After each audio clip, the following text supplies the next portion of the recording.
आज Doubtnut app download करें। Doubtnut पर अपने सभी गणित, रसायन विज्ञान, भौतिक विज्ञान और जीव विज्ञान के डाउट्स का करो सफाया। बस प्रश्न की फोटो खींचो, एक ही प्रश्न को क्रॉप करो और तुरंत वीडियो सोल्यूशन पाओ। अभी डाउनलोड करें। इस क्वेश्चन में दिया 15 मीटर प्रति सेकंड की आरंभिक चाल से गतिशील 20 किलोग्राम संहति के किसी पिंड पर 50 न्यूटन का अस्थायी मंदन बल आरोपित किया गया है। पिंड को रुकने में कितने समय लगेगा। क्वेश्चन में बताना है कि पिंड को रुकने में कितना समय लगेगा। क्वेश्चन में क्या दिया, हमारे पास कोई एक पिंड था जिसका प्रारंभिक वेग दिया है 15 मीटर प्रति सेकंड। तो यहाँ से एक एक चीज हम पहले लिखेंगे, 15 मीटर प्रति सेकंड हमें ये वेग दिया था। दूसरा कह रहा है कि जो हमारा पिंड था उसका जो द्रव्यमान था क्वेश्चन में दिया है, हम मान लेते हैं उसकी वैल्यू 20 किलोग्राम दिया है। ठीक, तो इसको लिख सकते हैं 20 किलोग्राम केजी से। ठीक, अब क्वेश्चन में कह रहा है कि किसी पिंड पर 50 न्यूटन का अस्थायी मंदन बल आरोपित किया जाता है। मंदन बल मतलब कि गति के विपरीत दिशा में जो बल होते हैं उसको हम मंदन बल कहते हैं। मंदन बल क्या करते हैं, इसकी गति को घटाएंगे। अब यहाँ से अगर हम डायग्राम देखें, इस तरह से हमारे पास क्या था, कोई एक वस्तु थी। ठीक, हम मान लेते हैं हमारे पास इस तरह से एक वस्तु थी जो अभी कितने वेग से गति कर रही थी। इसका वेग अभी है प्रारंभिक वेग u, उसकी वैल्यू क्वेश्चन में हमें गिवन है 15 मीटर प्रति सेकंड। अब इस पे एक मंदन बल लगाया जाता है। मंदन बल मतलब कि जिस दिशा में गति हो रही है उसके विपरीत दिशा में इस पे एक बल लगाया जाता है। ठीक, क्वेश्चन में दिया है कितना न्यूटन, 50 न्यूटन का। तो यहाँ से हमने देखा बंधन बल क्या होगा, गति के विपरीत दिशा में लगेगा, 50 न्यूटन का लग रहा है और ये हमेशा ये बल इस गति को लगातार घटा रहा होगा। ठीक, और एक ऐसी सिचुएशन आएगी कि कुछ समय बाद देखेंगे बॉडी हमारा जो है वस्तु वो अभी रुक जाएगा। ठीक, यहाँ पे उसका वेग हो जाएगा 0। क्यों 0 होगा, क्योंकि ये जो मंदन बल है इसके वेग को लगातार घटा रहा होगा। ठीक, अभी यहाँ पे मंदन बल लग रहा होगा। तो क्वेश्चन में कह रहा है कि पिंड को रुकने में कितनी समय लगेगा। तो यहाँ से देखेंगे अभी ये हमारा इनिशियल था जब उसके पास वेग क्या था, u था। अब जब फाइनल कंडीशन देखेंगे, अंतिम स्थिति, तो वहाँ पे वस्तु हमारी रुक गई है। किसकी वजह से, इस मंदन बल की वजह से। तो जब रुक जाएगी वस्तु तो वहाँ से हमसे पूछा गया कि कितने टाइम बाद वस्तु हमारी रुक जाएगी जब हम ये मंदन बल लगाएंगे।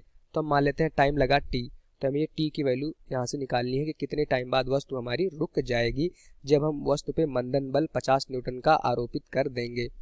तो यहाँ से आई थिंक इस पिक्चर से सारी चीज़ें क्लियर हो गई होंगी।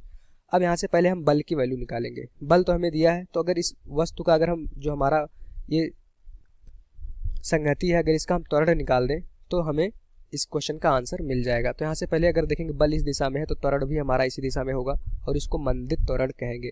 त्वरण नहीं बोलते, इसको हम मंदन बोलते हैं। क्यों, क्योंकि ये हमारा जो वेग है उसके विपरीत दिशा में है तो ये वेग को लगातार घटा रहा होगा, इसलिए मंदन हमारा हो जाएगा। तो यहाँ से देखेंगे अगर मंदन निकाले तो बल बराबर क्या होता है, जो मंदन बल है बल बराबर होता है द्रव्यमान इंटू त्वरण। चूंकि वस्तु का द्रव्यमान तो हमें क्वेश्चन में गिवन है कितना, 20 केजी, और बल भी दिया है, जो बल हमने अप्लाई किया है इस पे आरोपित किया है कितना, 50 न्यूटन।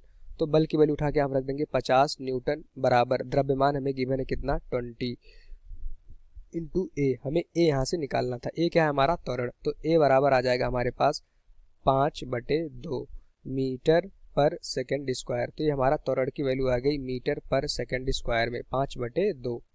अब चूंकि ये मंदन का काम कर रहा है तो मतलब ये हमारा ऋणात्मक होगा। ऋणात्मक क्यों होगा, क्योंकि ये हमारा जो त्वरण है इस वेग के विपरीत दिशा में लग रहा है। ठीक, तो ये मंदन का काम करेगा तो इसको हम मंदन बोलेंगे। इसकी वैल्यू कितनी आ गई, -5/2 मीटर पर सेकंड स्क्वायर। तो इसको ऐसे भी लिख सकते हैं, ए बराबर हो जाएगा हमारे पास -2.5 मीटर पर सेकंड स्क्वायर। तो जो हमारा पिंड पे जो मंदन लग रहा था पीछे की तरफ 2.5 मीटर पर सेकंड स्क्वायर का था और इसी मंदन की वजह से ये वेग लगातार घट रहा होगा और टी टाइम बाद वस्तु हमारा स्थिर हो जाएगा।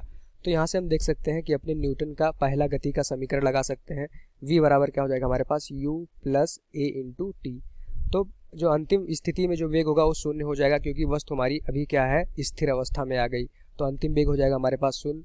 वस्तु का प्रारंभिक वेग हमें क्वेश्चन में गिवन था कितना, 15 मीटर प्रति सेकंड। तो यहाँ से देखेंगे प्रारंभिक वेग हमारा 15 था प्लस अभी जो हमारा त्वरण है वो हमारा ऋणात्मक आया है, उसकी वैल्यू क्या है, -2.5। हमें यहाँ से क्या निकालना था, t। कितने समय में वस्तु हमारा स्थिर हो जाएगी जब उस वस्तु पर हमने 50 न्यूटन का मंदित बल लगाया था।